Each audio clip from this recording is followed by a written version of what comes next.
The Memoirs of Sherlock Holmes by Arthur Conan Doyle. 6. The Musgrave Ritual. An anomaly which often struck me in the character of my friend Sherlock Holmes was that, although in his methods of thought he was the neatest and most methodical of mankind, and although also he affected a certain quiet primness of dress, he was none the less in his personal habits one of the most untidy men that ever drove a fellow lodger to distraction. Not that I am in the least conventional in that respect myself. The rough and tumble work in Afghanistan, coming on the top of a natural bohemianism of disposition, has made me rather more lax than befits a medical man. But with me there is a limit, and when I find a man who keeps his cigars in the coal scuttle, his tobacco in the toe end of a Persian slipper, and his unanswered correspondence transfixed by a jackknife into the very center of his wooden mantelpiece, then I begin to give myself virtuous airs. I have always held, too, that pistol practice should be distinctly an open air pastime, and when Holmes, in one of his queer humors, would sit in an armchair with his hair trigger and 100 boxer cartridges, and proceed to adorn the opposite wall with a patriotic "We are done" and bullet box, I felt strongly that neither the atmosphere nor the appearance of our room was improved by it. Our chambers were always full of chemicals and of criminal relics which had a way of wandering into unlikely positions and of turning up in the butter dish or in even less desirable places. But his papers were my great crux. He had a horror of destroying documents, especially those which were connected with his past cases, and yet it was only once in every year or two that he would muster energy to docket and arrange them, for, as I have mentioned somewhere in these incoherent memoirs, the outbursts of passionate energy when he performed the remarkable feats with which his name is associated were followed by reactions of lethargy during which he would lie about with his violin and his books, hardly moving save from the sofa to the table. Thus, month after month, his papers accumulated until every corner of the room was stacked with bundles of manuscript which were on no account to be burned, and which could not be put away save by their owner. One winter's night, as we sat together by the fire, I ventured to suggest to him that, as he had finished pasting extracts into his commonplace book, he might employ the next 2 hours in making our room a little more habitable. He could not deny the justice of my request, so with a rather rueful face he went off to his bedroom, from which he returned presently pulling a large tin box behind him. This he placed in the middle of the floor and, squatting down upon a stool in front of it, he threw back the lid. I could see that it was already a third full of bundles of paper tied up with red tape into separate packages. "There are cases enough here, Watson," said he, looking at me with mischievous eyes. "I think that if you knew all that I had in this box, you would ask me to pull some out instead of putting others in." "These are the records of your early work, then?" I asked. "I have often wished that I had notes of those cases." "Yes, my boy, these were all done prematurely before my biographer had come to glorify me." He lifted bundle after bundle in a tender, caressing sort of way. "They are not all successes, Watson," said he. "But there are some pretty little problems among them. Here's the record of the Tarleton murders, and the case of Vambery, the wine merchant, and the adventure of the old Russian woman, and the singular affair of the aluminium crutch, as well as a full account of Riccaliti of the clubfoot, and his abominable wife. And here, now, this really is something a little recherche." He dived his arm down to the bottom of the chest, and brought up a small wooden box with a sliding lid, such as children's toys are kept in. From within he produced a crumpled piece of paper, an old-fashioned brass key, a peg of wood with a ball of string attached to it, and 3 rusty old discs of metal. "Well, my boy, what do you make of this lot?" he asked, smiling at my expression. "It is a curious collection." "Very curious, and the story that hangs round it will strike you as being more curious still." These relics have a history then? So much so that they are history. What do you mean by that? Sherlock Holmes picked them up one by one and laid them along the edge of the table. Then he reseated himself in his chair and looked them over with a gleam of satisfaction in his eyes. These, said he, are all that I have left to remind me of the adventure of the Musgrave Ritual. I had heard him mention the case more than once, though I had never been able to gather the details. I should be so glad, said I, if you would give me an account of it. And leave the litter as it is, he cried mischievously. Your tidiness won't bear much strain after all, Watson. But I should be glad that you should add this case to your annals, for there are points in it which make it quite unique in the criminal records of this or, I believe, of any other country. A collection of my trifling achievements would certainly be incomplete which contained no account of this very singular business.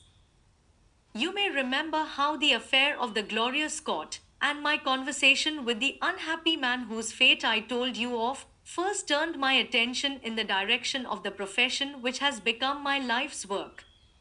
You see me now when my name has become known far and wide, and when I am generally recognized both by the public and by the official force as being a final court of appeal in doubtful cases. Even when you knew me first, at the time of the affair which you have commemorated in A Study in Scarlet, I had already established a considerable, though not a very lucrative, connection. You can hardly realize, then, how difficult I found it at first, and how long I had to wait before I succeeded in making any headway. When I first came up to London, I had rooms in Montague Street, just round the corner from the British Museum, and there I waited, filling in my too abundant leisure time by studying all those branches of science which might make me more efficient. Now and again cases came in my way, principally through the introduction of old fellow students, for during my last years at the university there was a good deal of talk there about myself and my methods. The third of these cases was that of the Musgrave Ritual, and it is to the interest which was aroused by that singular chain of events, and the large issues which proved to be at stake, that I trace my first stride towards the position which I now hold. Reginald Musgrave had been in the same college as myself, and I had some slight acquaintance with him. He was not generally popular among the undergraduates, though it always seemed to me that what was set down as pride was really an attempt to cover extreme natural diffidence. In appearance he was a man of exceedingly aristocratic type, thin, high-nosed, and large-eyed, with languid and yet courtly manners. He was indeed a scion of one of the very oldest families in the kingdom, though his branch was a cadet one which had separated from the northern Musgraves some time in the 16th century, and had established itself in western Sussex, where the manor house of Hurlstone is perhaps the oldest inhabited building in the county. Something of his birthplace seemed to cling to the man, and I never looked at his pale, keen face or the poise of his head without associating him with grey archways and malign windows and all the venerable wreckage of a feudal keep. Once or twice we drifted into talk, and I can remember that more than once he expressed a keen interest in my methods of observation and inference. For 4 years I had seen nothing of him until one morning he walked into my room in Montague Street. He had changed little, was dressed like a young man of fashion. He was always a bit of a dandy, and preserved the same quiet, suave manner which had formerly distinguished him. "How has all gone with you, Musgrave?" I asked, after we had cordially shaken hands. "You probably heard of my poor father's death," said he. "He was carried off about 2 years ago. Since then I have of course had the Hurlstone estates to manage, and as I am member for my district as well, my life has been a busy one. But I understand, Holmes, that you are turning to practical ends those powers with which you used to amaze us." "Yes," said I have taken to living by my wits." "I am delighted to hear it, for your advice at present would be exceedingly valuable to me." We have had some very strange doings at Hurlstone, and the police have been able to throw no light upon the matter. It is really the most extraordinary and inexplicable business. You can imagine with what eagerness I listened to him, Watson, for the very chance for which I had been panting during all those months of inaction seemed to have come within my reach. In my inmost heart, I believed that I could succeed where others failed, and now I had the opportunity to test myself. Pray, let me have the details, I cried. Reginald Musgrave sat down opposite to me and lit the cigarette which I had pushed towards him.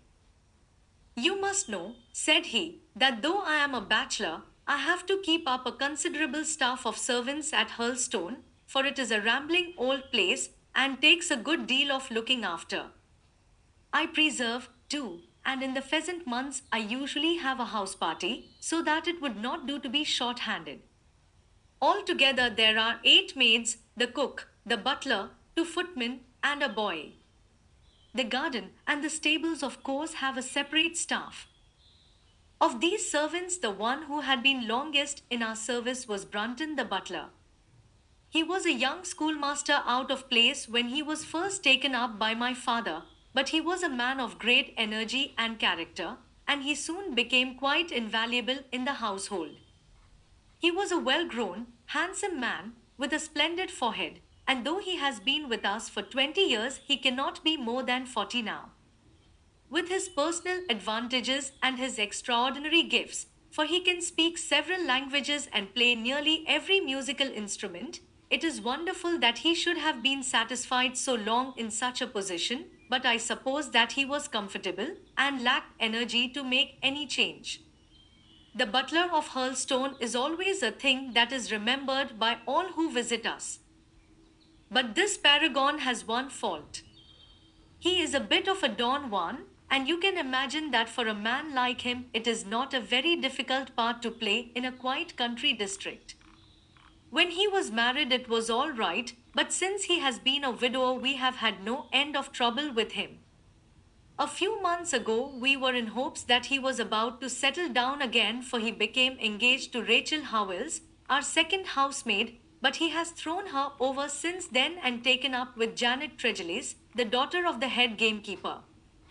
Rachel, who is a very good girl, but of an excitable Welsh temperament, had a sharp touch of brain fever, and goes about the house now, or did until yesterday, like a black-eyed shadow of her former self. That was our first drama at Hurlstone, but a second one came to drive it from our minds, and it was prefaced by the disgrace and dismissal of Butler Brunton. This was how it came about. I have said that the man was intelligent, and this very intelligence has caused his ruin, for it seems to have led to an insatiable curiosity about things which did not in the least concern him. I had no idea of the lengths to which this would carry him, until the merest accident opened my eyes to it. I have said that the house is a rambling one. One day last week, on Thursday night, to be more exact, I found that I could not sleep, having foolishly taken a cup of strong café noir after my dinner. After struggling against it until 2 in the morning, I felt that it was quite hopeless, so I rose and lit the candle with the intention of continuing a novel which I was reading. The book, however, had been left in the billiard room, so I pulled on my dressing gown and started off to get it. In order to reach the billiard room, I had to descend a flight of stairs and then to cross the head of a passage which led to the library and the gun room. You can imagine my surprise when, as I looked down this corridor, I saw a glimmer of light coming from the open door of the library. I had myself extinguished the lamp and closed the door before coming to bed. Naturally, my first thought was of burglars. The corridors at Hurlstone have their walls largely decorated with trophies of old weapons. From one of these I picked a battle axe, and then, leaving my candle behind me, I crept on tiptoe down the passage and peeped in at the open door. Brunton, the butler, was in the library. He was sitting, fully dressed, in an easy chair, with a slip of paper which looked like a map upon his knee, and his forehead sunk forward upon his hand in deep thought. I stood dumb with astonishment, watching him from the darkness. A small taper on the edge of the table shed a feeble light which sufficed to show me that he was fully dressed. Suddenly, as I looked, he rose from his chair and walking over to a bureau at the side, he unlocked it and drew out one of the drawers. From this he took a paper, and returning to his seat, he flattened it out beside the taper on the edge of the table and began to study it with minute attention. My indignation at this calm examination of our family documents overcame me so far that I took a step forward, and Brunton, looking up, saw me standing in the doorway. He sprang to his feet, his face turned livid with fear, and he thrust into his breast the chart like paper which he had been originally studying. So, said I, this is how you repay the trust which we have reposed in you. You will leave my service tomorrow. He bowed with the look of a man who is utterly crushed, and slunk past me without a word. The taper was still on the table, and by its light I glanced to see what the paper was which Brunton had taken from the bureau. To my surprise, it was nothing of any importance at all, but simply a copy of the questions and answers in the singular old observance called the Musgrave Ritual. It is a sort of ceremony peculiar to our family, which each Musgrave for centuries past has gone through on his coming of age, a thing of private interest, and perhaps of some little importance to the archaeologist, like our own blazonings and charges, but of no practical use whatever. We had better come back to the paper afterwards, said I. If you think it really necessary, he answered, with some hesitation. To continue my statement, however, I relocked the bureau, using the key which Brunton had left, and I had turned to go when I was surprised to find that the butler had returned and was standing before me. Mr. Musgrave, sir, he cried, in a voice which was hoarse with emotion, I can't bear disgrace, sir. I've always been proud above my station in life, and disgrace would kill me. My blood will be on your head, sir. It will, indeed, if you drive me to despair. If you cannot keep me after what has passed, then for God's sake let me give you notice and leave in a month, as if of my own free will. I could stand that, Mr. Musgrave, but not to be cast out before all the folk that I know so well. You don't deserve much consideration, Brunton, I answered. Your conduct has been most infamous. However, as you have been a long time in the family, I have no wish to bring public disgrace upon you. A month, however, is too long. Take yourself away in a week, and give what reason you like for going. Only a week, sir, he cried in a despairing voice. A fortnight, say at least a fortnight. A week, I repeated, and you may consider yourself to have been very leniently dealt with. He crept away, his face sunk upon his breast, like a broken man, while I put out the light and returned to my room. For 2 days after this, Brunton was most assiduous in his attention to his duties. I made no allusion to what had passed, and waited with some curiosity to see how he would cover his disgrace. On the third morning, however, he did not appear, as was his custom, after breakfast to receive my instructions for the day. As I left the dining room, I happened to meet Rachel Howells, the maid. I have told you that she had only recently recovered from an illness, and was looking so wretchedly pale and wan that I remonstrated with her for being at work. You should be in bed, I said. Come back to your duties when you are stronger. She looked at me with so strange an expression that I began to suspect that her brain was affected. I am strong enough, Mr. Musgrave, said she.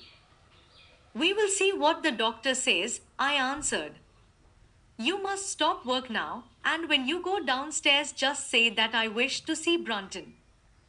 The butler is gone, said she. Gone? Gone where? He is gone. No one has seen him. He is not in his room. Oh, Yes, he is gone, he is gone. She fell back against the wall with shriek after shriek of laughter, while I, horrified at this sudden hysterical attack, rushed to the bell to summon help. The girl was taken to her room, still screaming and sobbing, while I made inquiries about Brunton. There was no doubt about it that he had disappeared. His bed had not been slept in, he had been seen by no one since he had retired to his room the night before, and yet it was difficult to see how he could have left the house, as both windows and doors were found to be fastened in the morning. His clothes, his watch, and even his money were in his room, but the black suit which he usually wore was missing. His slippers, too, were gone, but his boots were left behind. Where then could Butler Brunton have gone in the night, and what could have become of him now? Of course, we searched the house from cellar to garret, but there was no trace of him. It is, as I have said, a labyrinth of an old house, especially the original wing, which is now practically uninhabited. But we ransacked every room and cellar without discovering the least sign of the missing man. It was incredible to me that he could have gone away leaving all his property behind him, and yet where could he be? I called in the local police, but without success. Rain had fallen on the night before, and we examined the lawn and the paths all round the house, but in vain. Matters were in this state when a new development quite drew our attention away from the original mystery. For 2 days, Rachel Howells had been so ill, sometimes delirious, sometimes hysterical, that a nurse had been employed to sit up with her at night.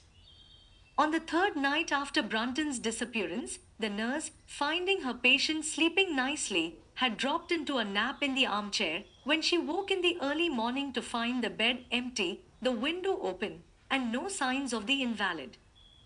I was instantly aroused and, with the two footmen, started off at once in search of the missing girl.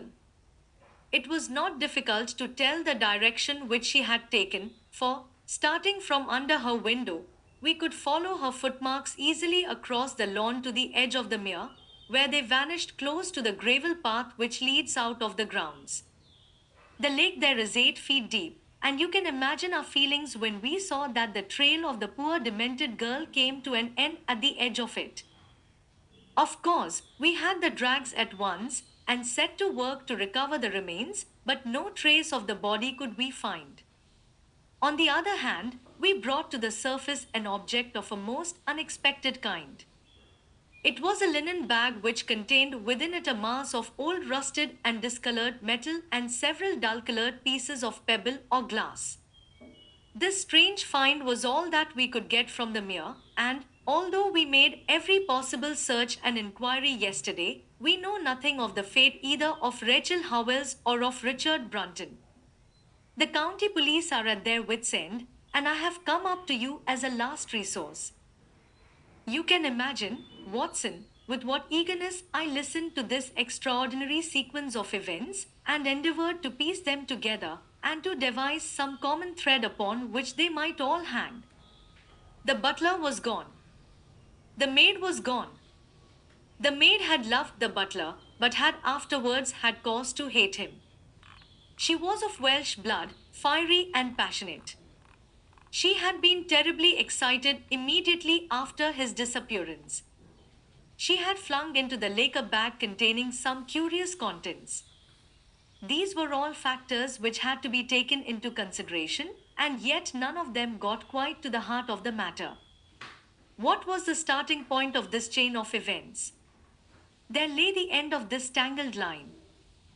I must see that paper, Musgrave, said I, which this butler of yours thought it worth his while to consult, even at the risk of the loss of his place. It is rather an absurd business, this ritual of ours, he answered. But it has at least the saving grace of antiquity to excuse it. I have a copy of the questions and answers here if you care to run your eye over them. He handed me the very paper which I have here, Watson, and this is the strange catechism to which each Musgrave had to submit when he came to man's estate.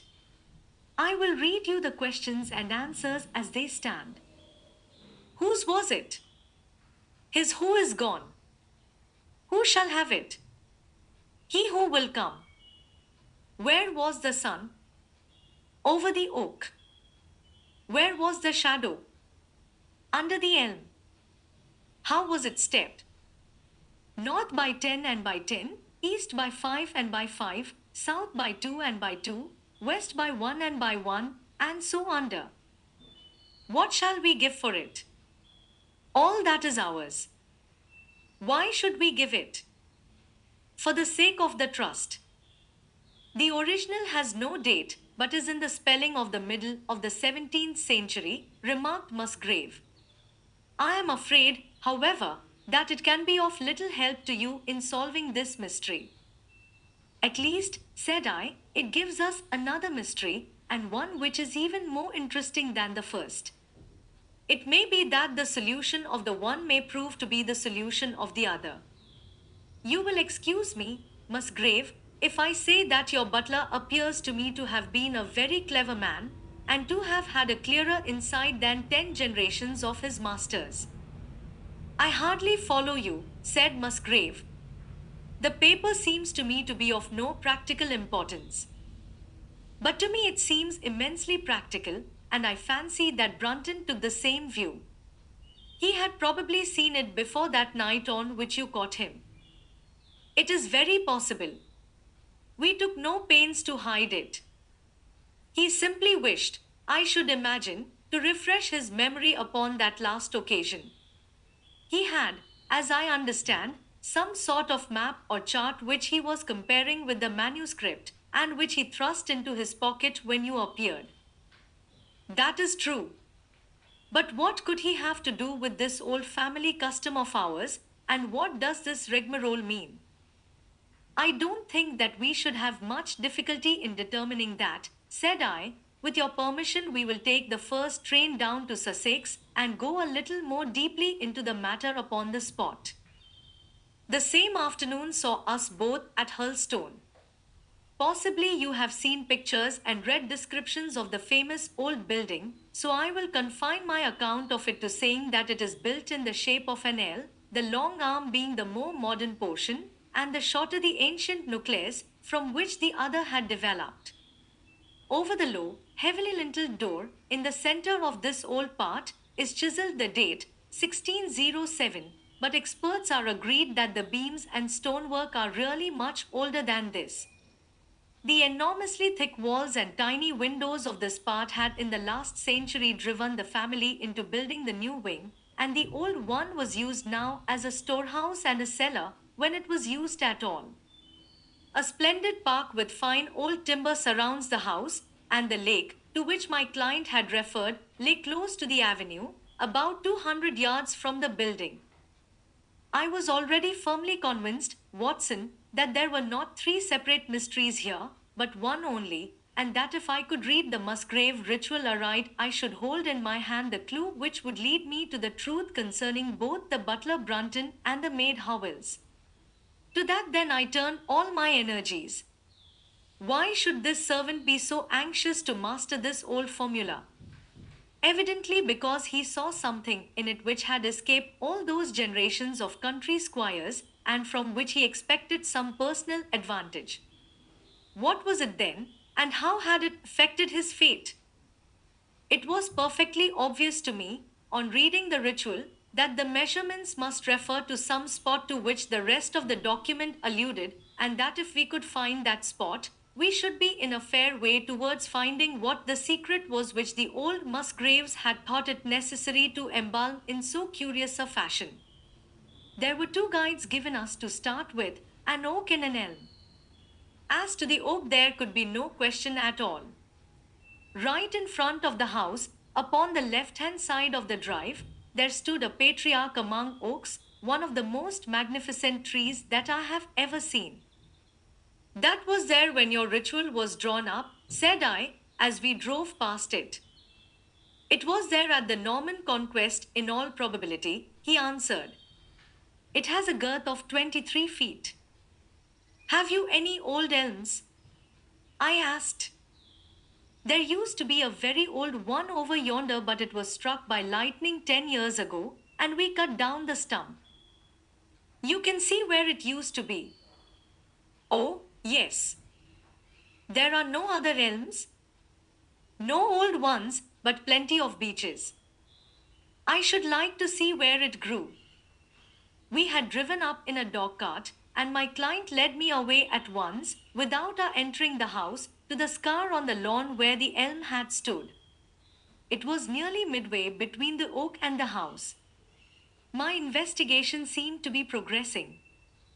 I suppose it is impossible to find out how high the elm was. I asked. I can give you it at once. It was 64 feet. How do you come to know it? I asked, in surprise. When my old tutor used to give me an exercise in trigonometry, it always took the shape of measuring heights. When I was a lad, I worked out every tree and building in the estate. This was an unexpected piece of luck. My data were coming more quickly than I could have reasonably hoped.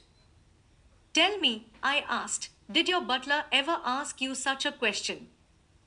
Reginald Musgrave looked at me in astonishment. Now that you call it to my mind, he answered, Brunton did ask me about the height of the tree some months ago, in connection with some little argument with the groom. This was excellent news, Watson, for it showed me that I was on the right road. I looked up at the sun. It was low in the heavens, and I calculated that in less than an hour it would lie just above the topmost branches of the old oak. One condition mentioned in the ritual would then be fulfilled. And the shadow of the elm must mean the farther end of the shadow, otherwise the trunk would have been chosen as the guide. I had, then, to find where the far end of the shadow would fall when the sun was just clear of the oak. That must have been difficult, Holmes, when the elm was no longer there. Well, at least I knew that if Brunton could do it, I could also. Besides, there was no real difficulty. I went with Musgrave to his study and whittled myself this peg, to which I tied this long string with a knot at each yard. Then I took 2 lengths of a fishing rod, which came to just 6 feet, and I went back with my client to where the elm had been. The sun was just grazing the top of the oak. I fastened the rod on end, marked out the direction of the shadow, and measured it. It was 9 feet in length. Of course, the calculation now was a simple one. If a rod of 6 feet threw a shadow of 9, a tree of 64 feet would throw one of 96, and the line of the one would of course be the line of the other. I measured out the distance, which brought me almost to the wall of the house, and I thrust a peg into the spot. You can imagine my exultation, Watson, when within 2 inches of my peg I saw a conical depression in the ground. I knew that it was the mark made by Brunton in his measurements, and that I was still upon his trail. From this starting point, I proceeded to step, having first taken the cardinal points by my pocket compass. 10 steps with each foot took me along parallel with the wall of the house, and again I marked my spot with a peg. Then I carefully paced off 5 to the east and 2 to the south. It brought me to the very threshold of the old door. 2 steps to the west meant now that I was to go 2 paces down the stone-flagged passage, and this was the place indicated by the ritual. Never have I felt such a cold chill of disappointment, Watson. For a moment it seemed to me that there must be some radical mistake in my calculations. The setting sun shone full upon the passage floor, and I could see that the old, foot-worn grey stones with which it was paved were firmly cemented together, and had certainly not been moved for many a long year. Brunton had not been at work here.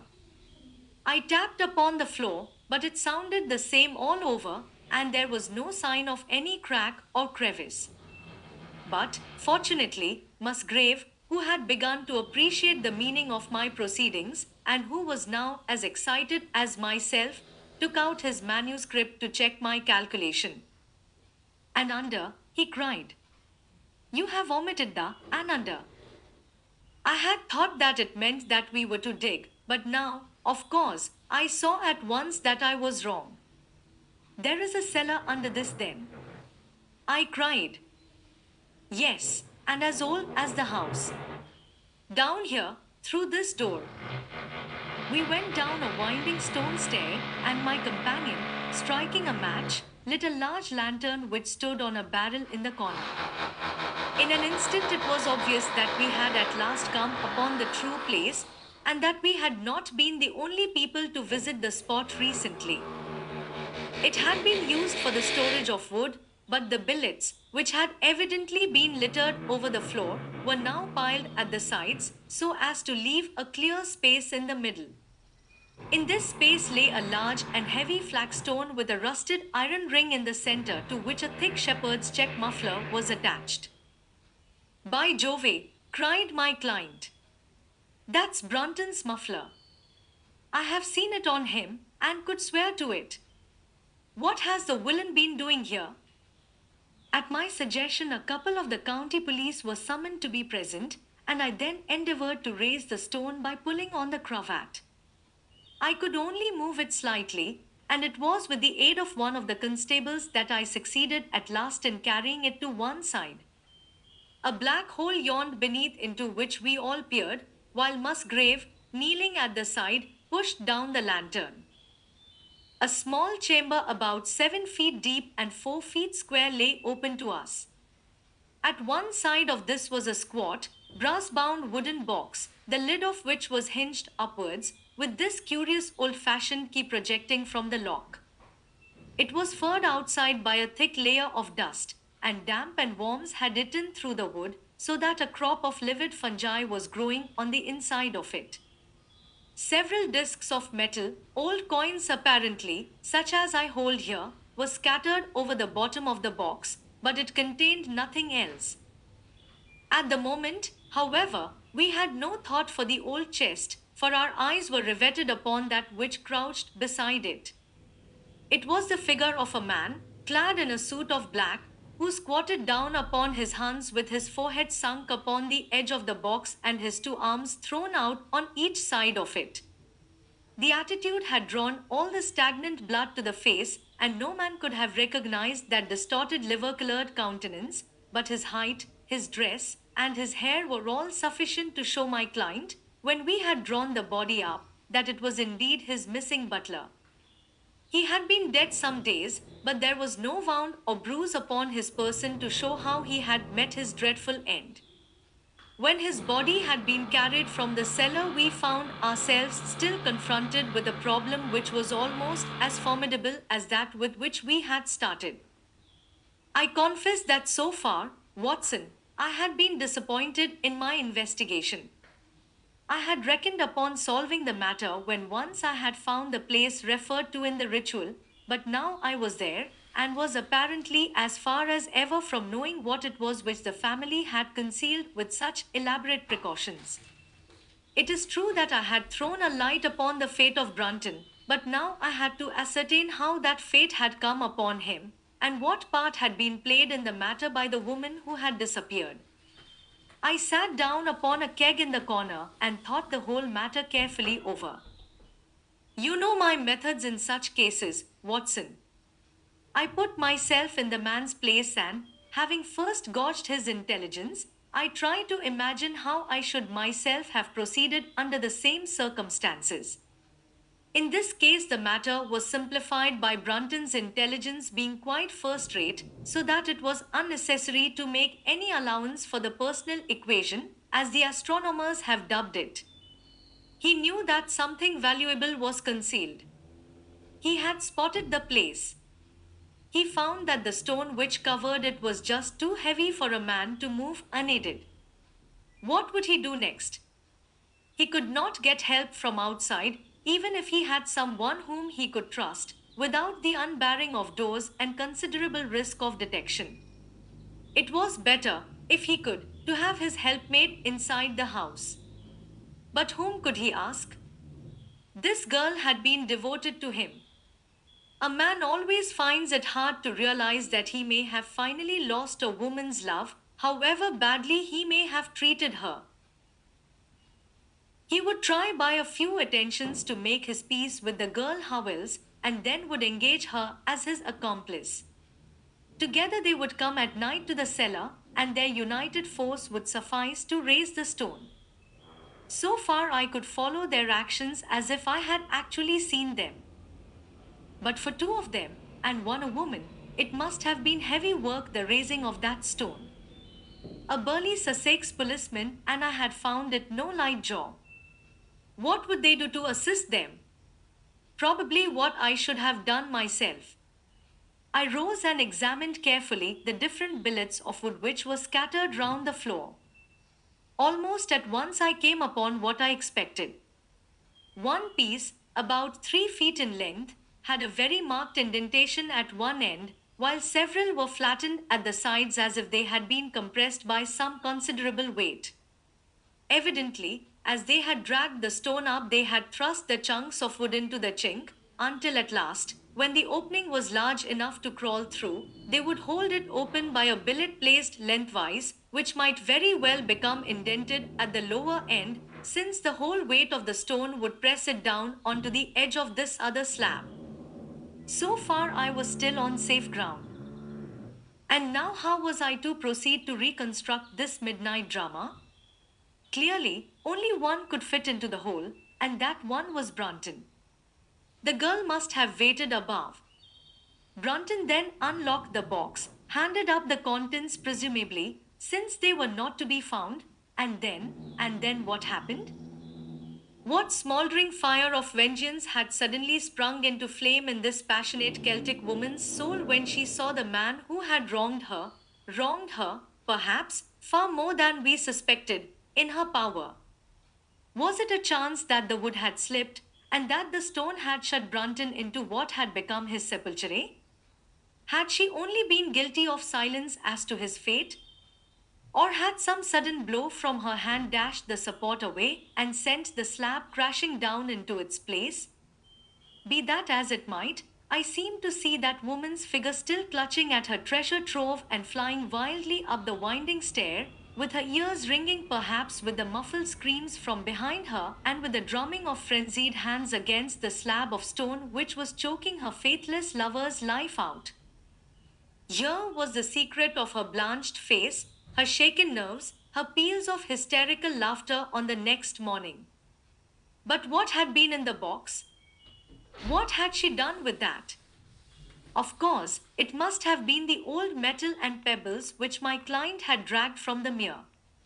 She had thrown them in there at the first opportunity to remove the last trace of her crime. For 20 minutes I had sat motionless, thinking the matter out. Musgrave still stood with a very pale face, swinging his lantern and peering down into the hole.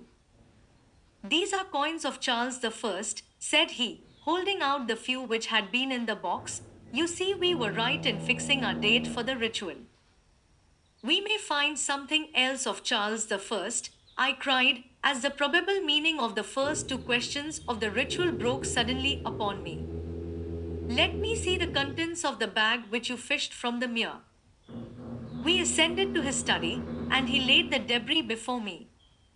I could understand his regarding it as of small importance when I looked at it, for the metal was almost black and the stones lusterless and dull. I rubbed one of them on my sleeve, however, and it glowed afterwards like a spark in the dark hollow of my hand. The metal work was in the form of a double ring, but it had been bent and twisted out of its original shape. "You must bear in mind," said I, "that the royal party made head in England even after the death of the king, and that when they at last fled they probably left many of their most precious possessions buried behind them, with the intention of returning for them in more peaceful times. My ancestor, Sir Ralph Musgrave, was a prominent cavalier and the right-hand man of Charles II in his wanderings," said my friend. "Ah, indeed," I answered. "Well now, I think that really should give us the last link that we wanted. I must congratulate you on coming into the possession, though in rather a tragic manner, of a relic which is of great intrinsic value, but of even greater importance as an historical curiosity." "What is it, then?" He gasped in astonishment. It is nothing less than the ancient crown of the kings of England. The crown. Precisely. Consider what the ritual says. How does it run? Whose was it? His who is gone. That was after the execution of Charles. Then, who shall have it? He who will come. That was Charles II, whose advent was already foreseen. There can, I think, be no doubt that this battered and shapeless diadem once encircled the brows of the royal stewards. And how came it in the pond? Ah, that is a question that will take some time to answer. And with that, I sketched out to him the whole long chain of surmise and of proof which I had constructed. The twilight had closed in and the moon was shining brightly in the sky before my narrative was finished. And how was it then that Charles did not get his crown when he returned? Asked Musgrave, pushing back the relic into its linen bag. Ah, there you lay your finger upon the one point which we shall probably never be able to clear up. It is likely that the Musgrave who held the secret died in the interval, and by some oversight left this guide to his descendant without explaining the meaning of it. From that day to this it has been handed down from father to son, until at last it came within reach of a man who tore its secret out of it and lost his life in the venture. And that's the story of the Musgrave Ritual, Watson. They have the crown down at Hurlstone, though they had some legal bother and a considerable sum to pay before they were allowed to retain it. I am sure that if you mentioned my name, they would be happy to show it to you. Of the woman, nothing was ever heard, and the probability is that she got away out of England and carried herself and the memory of her crime to some land beyond the seas.